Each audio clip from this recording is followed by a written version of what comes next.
कैसा है आपका? फिट है? आपने मोदी जी का आज भाषण देखा? मोदी जी कहते हैं, सुनिए बात, सुनिए मजेदार बात सुनिए। मोदी जी भाषण में कहते हैं हिंदुस्तान में कोई जात नहीं है, सिर्फ गरीब है। मोदी जी, अगर हिंदुस्तान में कोई जात नहीं है और सिर्फ गरीब है, तो आप अपने आप को 24 घंटा ओबीसी क्यों कहते हो?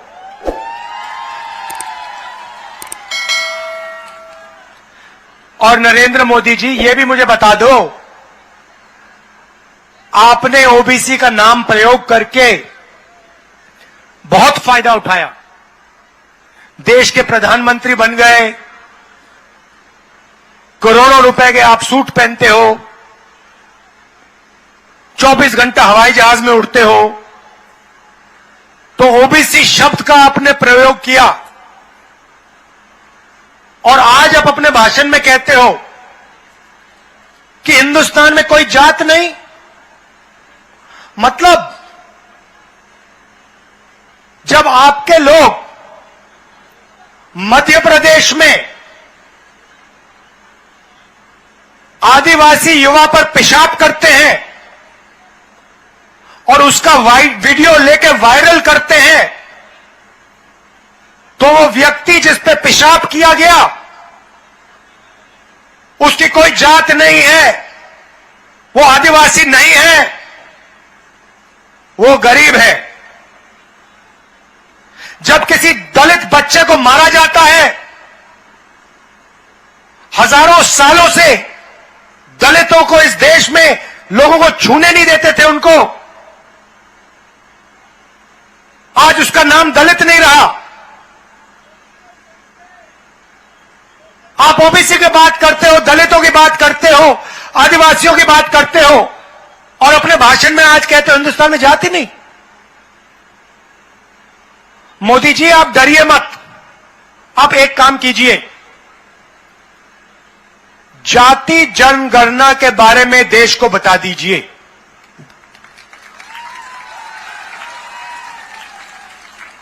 भाइयों और बहनों, यहां जो हमारे पिछड़े वर्ग के लोग हैं, आज नरेंद्र मोदी जी ने कहा है कि इस देश में कोई जात नहीं है। मैं आज आपको, खासतौर से आपके जो युवा हैं, जिससे ये देश रोज उनका भविष्य चोरी कर रहा है, मैं आपको कुछ बताना चाहता हूं।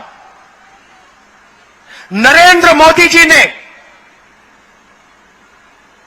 ओबीसी शब्द का प्रयोग किया, प्रधानमंत्री बने, 24 घंटा देश से कहें मैं ओबीसी हूं, मैं ओबीसी हूं, मैं ओबीसी हूं, मगर जब ओबीसी की मदद करने का समय आया, जाति जनगणना करवाने का समय आया, हिंदुस्तान में कितने ओबीसी हैं वो आंकड़ा देश के सामने रखने का समय आया, तो प्रधानमंत्री कहते हिंदुस्तान में जात नहीं है, ओबीसी कुछ नहीं है। भाइयों और बहनों, एक बात समझिए, हिंदुस्तान को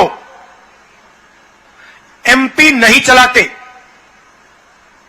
हिंदुस्तान को प्रधानमंत्री नरेंद्र मोदी 90 अफसरों के साथ मिलकर चलाते हैं।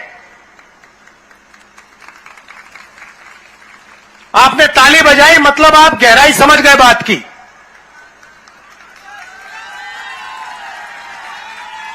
मतलब सवाल ये उठता है, नरेंद्र मोदी जी और 90 लोग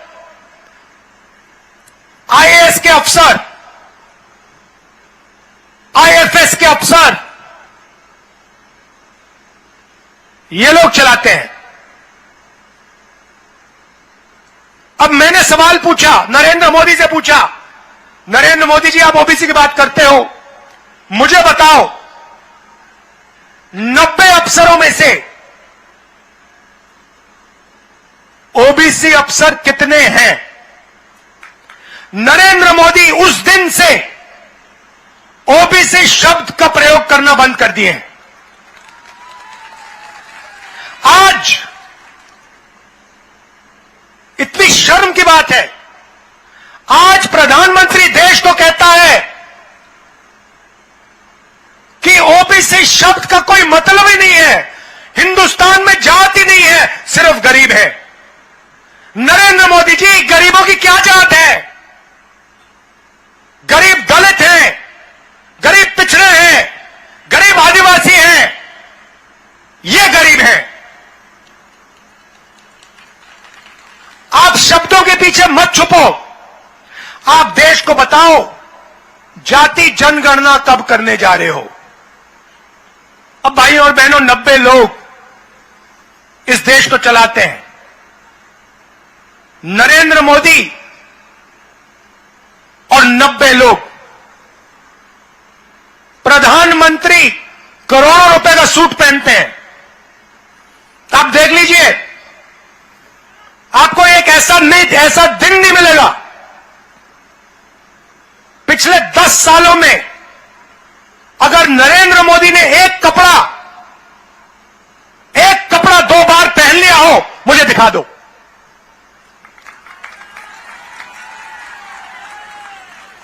नरेंद्र मोदी अपने आप को ओबीसी कहते हैं, 10 साल में उन्होंने एक कपड़ा 2 बार नहीं पहना। आप में से कोई एक व्यक्ति है जिसने 10 साल हर रोज अपना कपड़ा बदला हो? एक व्यक्ति है यहां पे? एक नहीं है। भाइयों और बहनों, नरेंद्र मोदी और 90 लोग इस देश को चलाते हैं। बजट का हर एक रुपया, हर एक पैसा नरेंद्र मोदी और ये 90 लोग डिसाइड करते हैं। आदिवासियों के लिए कितना पैसा आएगा? 90 लोग, नरेंद्र मोदी। आपकी शिक्षा में कितना पैसा जाएगा? 90 लोग, नरेंद्र मोदी। सेना को कितना पैसा मिलेगा? 90 लोग, नरेंद्र मोदी। पीने के पानी में कितना बजट का पैसा जाएगा? 90 लोग, नरेंद्र मोदी। अब राहुल गांधी पूछ रहा है 90 लोगों में से ओबीसी कितने, दलित कितने, आदिवासी कितने? और जैसे मैंने यह सवाल पूछा, नरेंद्र मोदी कहता है जाति कुछ नहीं है हिंदुस्तान में। भाइयों और बहनों, 90 में से 3 ओबीसी, 3 आदिवासी। फिर से सुन लीजिए, 90 में से 3 ओबीसी, 3 आदिवासी। और मजे की बात सुनिए, अगर हिंदुस्तान के बजट में 100 रुपए खर्च किए जाते हैं, 100 में से 5 रुपये का निर्णय ओबीसी अफसर लेते हैं। हिंदुस्तान की सरकार लाखों करोड़ रुपए खर्च करती है, ओबीसी अफसर सिर्फ 5% बजट का पैसा के बारे में निर्णय लेती है। अब यहां पे ओबीसी लोग, युवा चौंक गए होंगे, हमारी आबादी 5% तो नहीं है। ओबीसी की आबादी 50% से कम नहीं है। तो अगर ओबीसी की आबादी 50% से कम नहीं है, तो फिर उनकी हिस्सेदारी 5% क्यों है? नरेंद्र मोदी जी, पहला सवाल। दूसरा सवाल, आदिवासियों की आबादी 12%। भाइयों और बहनों, आदिवासी युवाओं, आप जानते हो कि 90 अफसरों में से वो जो 3 आदिवासी अफसर हैं, वो हिंदुस्तान के बजट का कितना निर्णय लेते हैं? मैं आपको अभी जो बताने जा रहा हूं, यह शर्म की बात है, यह आदिवासियों पर अपमान है। भाइयों और बहनों, आदिवासी युवाओं, अगर हिंदुस्तान की सरकार 100 रुपए खर्च करती है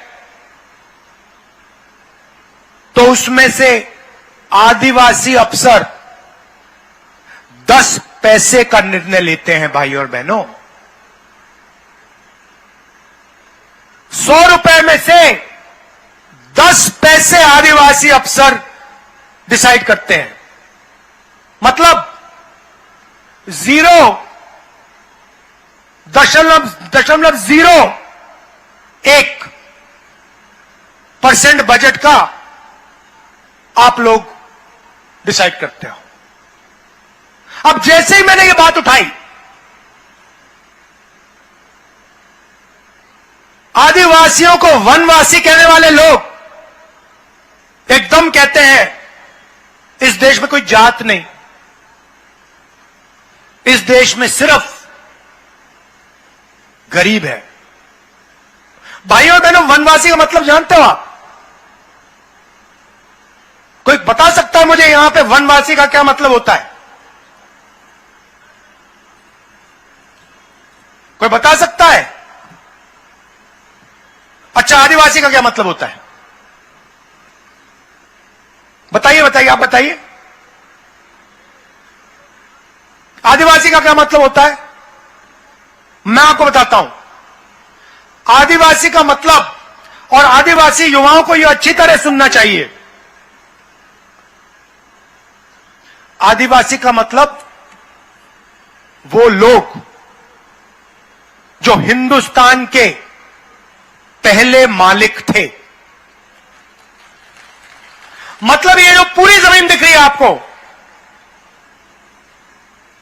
ये जो जमीन है, ये सबसे पहले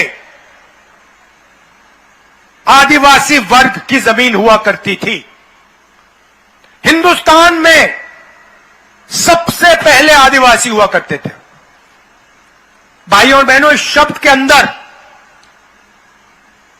बहुत गहरी बात छुपी हुई है।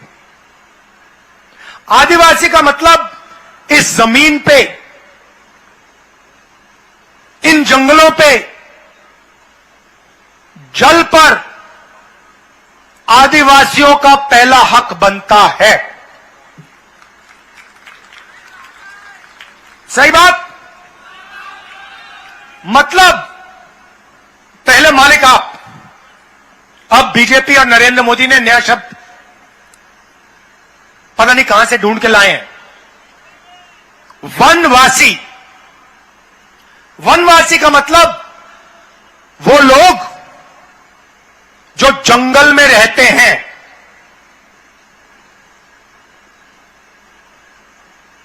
आपने वीडियो देखा होगा, मध्य प्रदेश वाला देखा आपने, जिसमें बीजेपी के नेता आदिवासी युवा पर पेशाब कर रहा है। आपने देखा है? देखा ना? उस वीडियो को बीजेपी के लोगों ने वायरल किया। वो वीडियो दिल्ली तक पहुंच गया था, मैंने देखा उसको। भाइयों और बहनों, आपने किसी बीजेपी के नेता को जानवर पर पेशाब करते हुए देखा है? मैंने तो कभी नहीं देखा। मगर आदिवासी पे बीजेपी के नेता को पेशाब करते हुए मैंने देखा है। ये लोग कहते, इनके दिमाग में बात यह है, ये सोचते हैं कि आपकी जगह जंगल के अंदर है और आपको जंगल से बाहर नहीं निकलना चाहिए। और फिर 24 घंटा ये आपके जंगल को उठा के अदानी को देते हैं। 40 साल में जंगल खत्म हो जाएगा। आपको कहेंगे भैया आप तो जंगल के हो, आपकी तो कोई जगह ही नहीं रही, चलो आओ शहरों में भीख मांगो।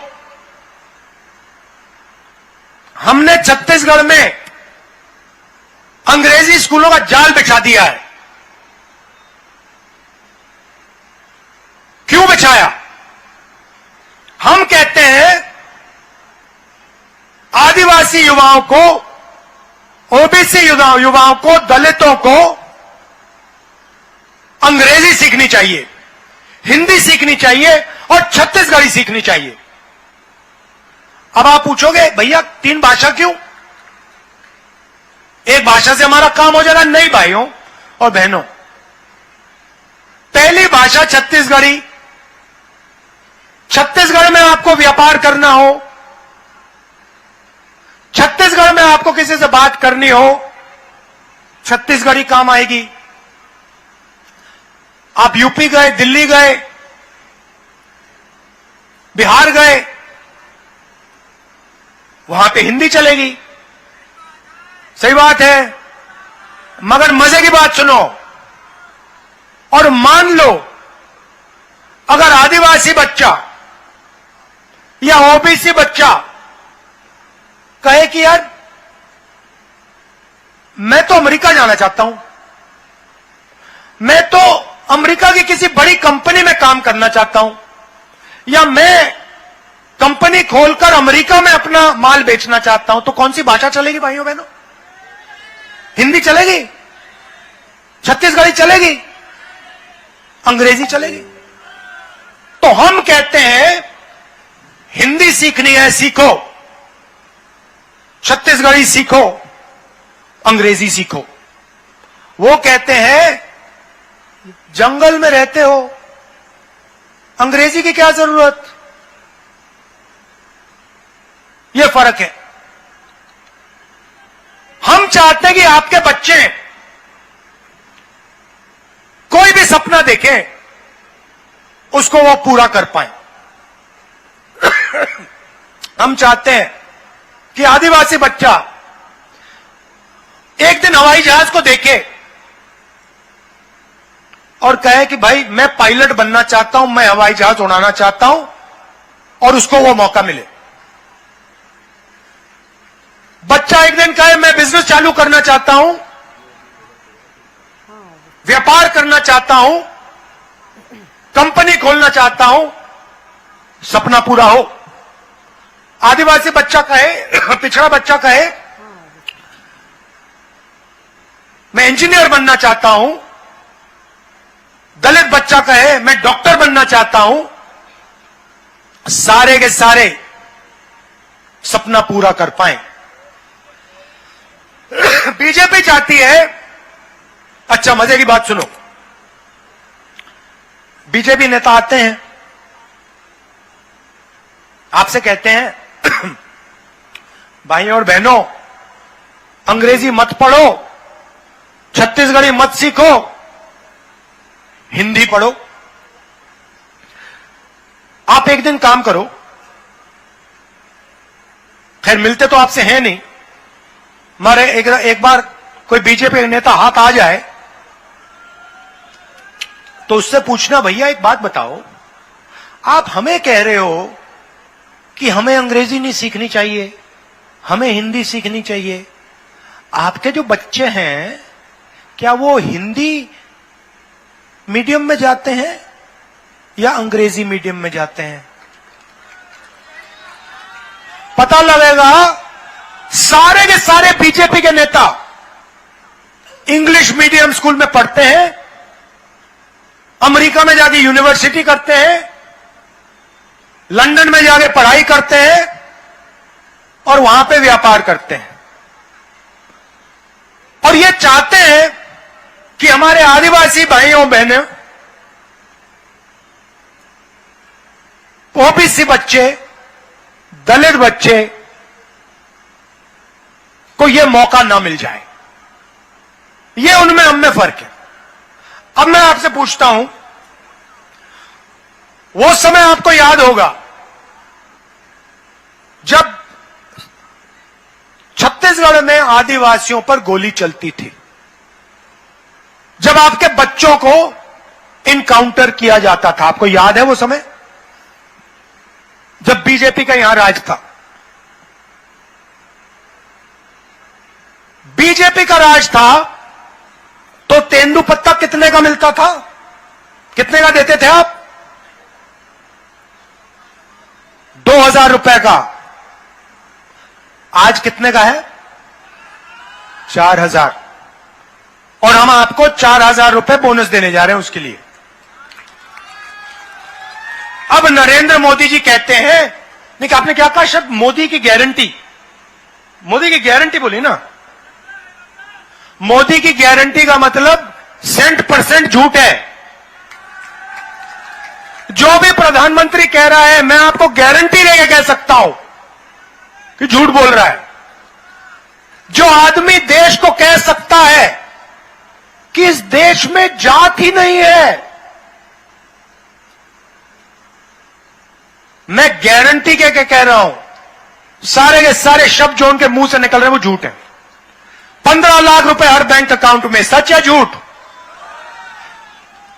नोटबंदी से काला धन मिट जाएगा, सच या झूठ? किसान बिल से किसानों का फायदा होगा, सच या झूठ? जीएसटी से छोटे व्यापारियों का फायदा होगा, सच या झूठ?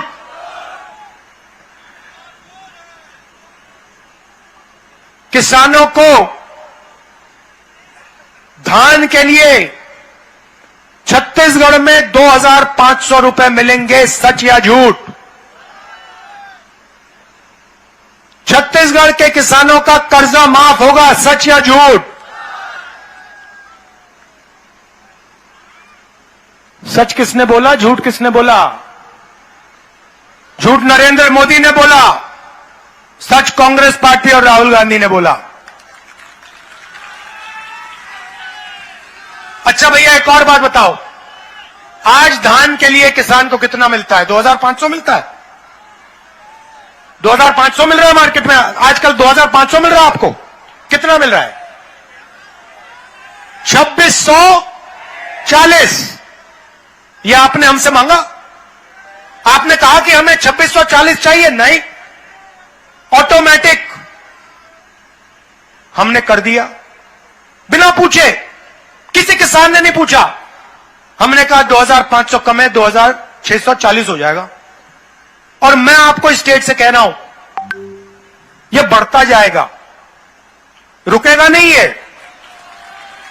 छत्तीसगढ़ के किसानों, यह 3000 से ज्यादा जाएगा, जाता जाएगा, क्योंकि हम आपके दिल की बात, आपकी चोट, आपका दर्द समझते हैं।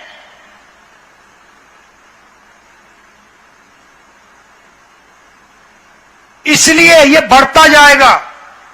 23,000 करोड़ रुपए हमने छत्तीसगढ़ के किसानों को किसान न्याय योजना में दिया है। भाई और बहनों, आपने मांगा नहीं, आपने हमें यह नहीं कहा कि 23,000 करोड़ रुपए छत्तीसगढ़ के किसान को दो। नहीं, हमने कहा नहीं भैया, हमें देना है।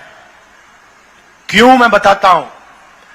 हम जानते हैं, जब हम छत्तीसगढ़ के किसान के जेब में 2500 रुपए डालते हैं, तो छत्तीसगढ़ का किसान उस पैसे को गांव में खर्च करता है। अमेरिका में खर्च नहीं करता, जापान में खर्च नहीं करता, अदानी जैसे दुबई में खर्च नहीं करता। छत्तीसगढ़ के गांव में किसान उसका प्रयोग करता है। हम आज 7,000 रुपए मजदूर को दे रहे हैं, चुनाव के बाद 10,000 रुपए हो जाएगा, लिख लो। क्यों? क्योंकि हम जानते हैं, जब हम किसान के जेब में पैसा डालते हैं, मजदूर के जेब में पैसा डालते हैं, वो एकदम जाके उस पैसे को खर्च करता है। कहां खर्च करता है? शहरों के छोटे छोटे कस्बों में, गांव की छोटी सी दुकानों में। पैसा सीधा छोटे दुकानदार के पास जाता है और गांव की और छोटे शहरों की अर्थव्यवस्था चालू हो जाती है, सबको फायदा होता है। जब नरेंद्र मोदी जी की सरकार आती है, रमन सिंह की सरकार आती है, वो किसान को 1 रुपया नहीं देते, मजदूर को 1 रुपया नहीं देते, मनरेगा बंद कर देते हैं। वो कॉन्ट्रैक्टर्स को, अरबपतियों को पैसा देते हैं, अदानी जी को पैसा देते हैं। कॉन्ट्रैक्टर्स, बड़े बड़े कॉन्ट्रैक्टर्स क्या करते हैं? पैसे को लंदन भेज देंगे, जापान भेज देंगे, अमेरिका भेज देंगे, आपको कोई फायदा नहीं होता। हम गरीबों को पैसा देते हैं, किसानों को देते हैं, मजदूरों को देते हैं। और जब हम किसानों, मजदूरों को देते हैं, छोटे व्यापारियों को मिलता है। यहां छोटे व्यापारी भाई हैं, मुझे बता दो, जीएसटी से फायदा हुआ?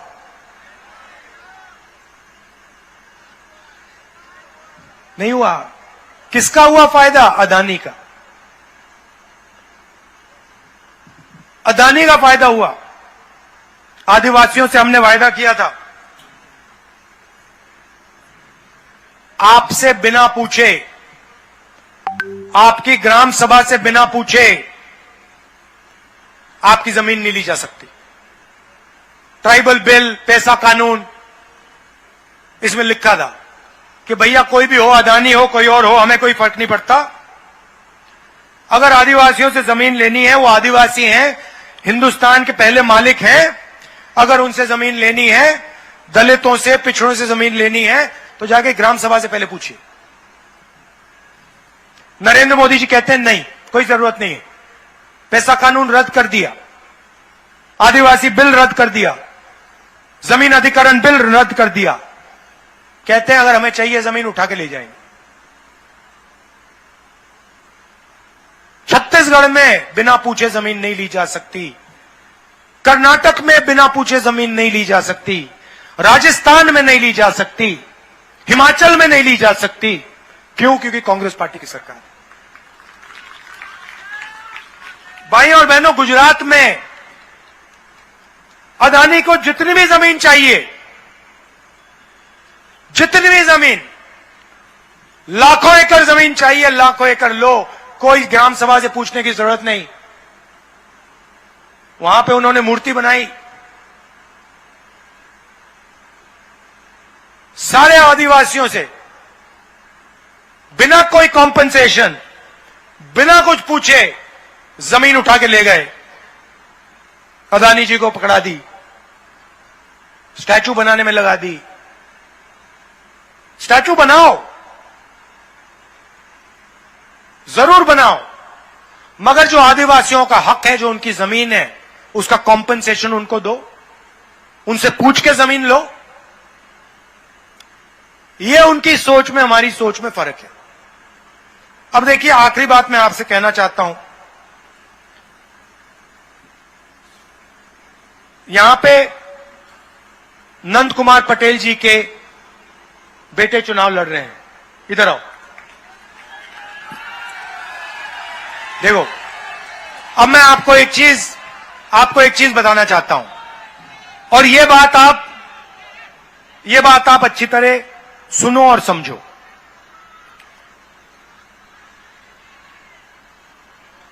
इनके पिता की हत्या की गई, इनके पिता शहीद हैं, सही बात, ये पूरा छत्तीसगढ़ मानता है।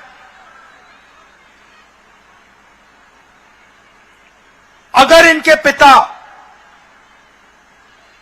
की मृत्यु नहीं होती तो इनके पिता आज चीफ मिनिस्टर होते। यह सच्चाई है। अब मैं आपको इनके पिता के बारे में कुछ कहना चाहता हूं। मैंने कांग्रेस पार्टी में बहुत नेता देखे हैं, बहुत नेता देखे हैं। नंद कुमार पटेल कांग्रेस पार्टी का एक सबसे अच्छा सिपाही था।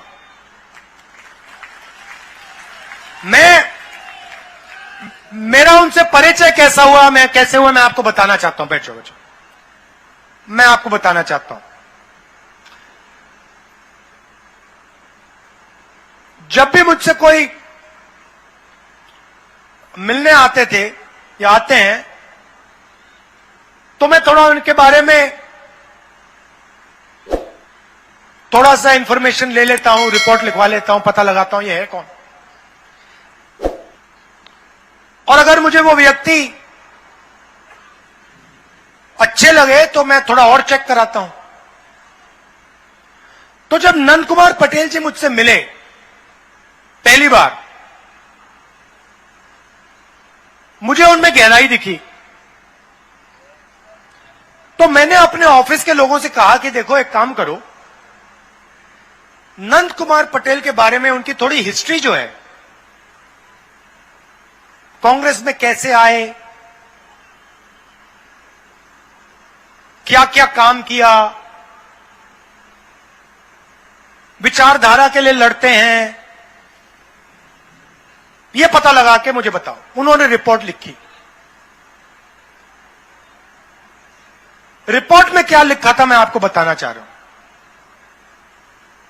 रिपोर्ट में लिखा था कि एक बार चुनाव में 40-50 साल पहले मध्य प्रदेश में, उस समय मध्य प्रदेश था, मध्य प्रदेश में कांग्रेस पार्टी बहुत बुरी तरह चुनाव हारी। और जब सारे के सारे एमएलए, बहुत सारे एमएलए, बहुत बड़े नेता हार गए,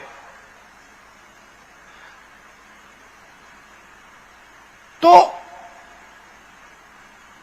कांग्रेस के जो सीनियर नेता थे, इंदिरा गांधी जी थी, उन्होंने लिस्ट निकलवाई कि भैया पोलिंग बूथ में कौन से पोलिंग बूथ में कांग्रेस पार्टी हारी है और कौन से पोलिंग बूथ में कांग्रेस पार्टी जीती है। तो आंकड़े निकाले गए और एक पोलिंग बूथ में पूरे प्रदेश में कांग्रेस पार्टी हार गई। एक पोलिंग बूथ में 100% वोट कांग्रेस को मिला।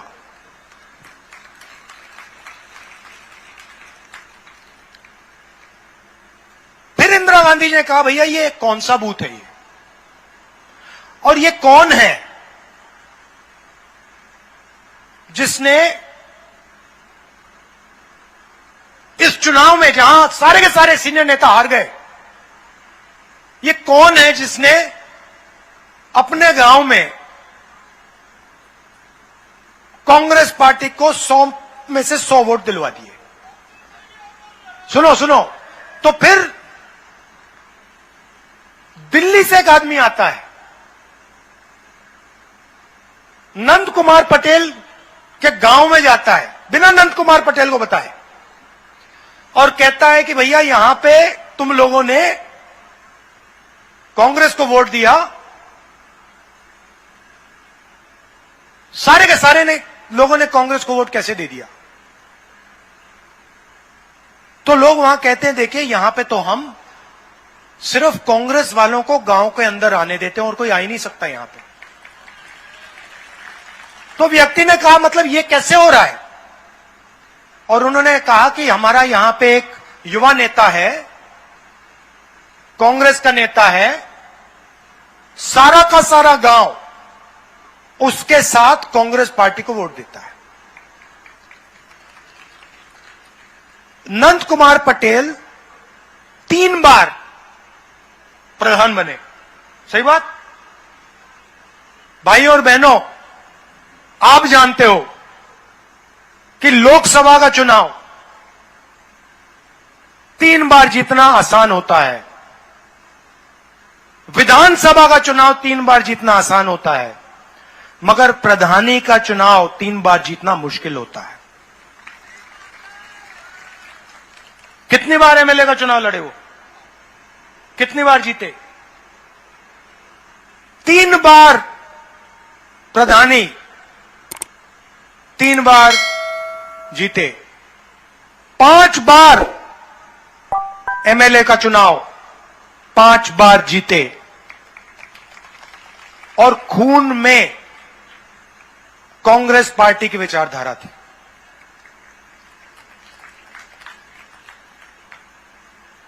किसी ना किसी दिन उनके हथियारों को मैं पकड़ के आपके सामने खड़ा कर दूंगा।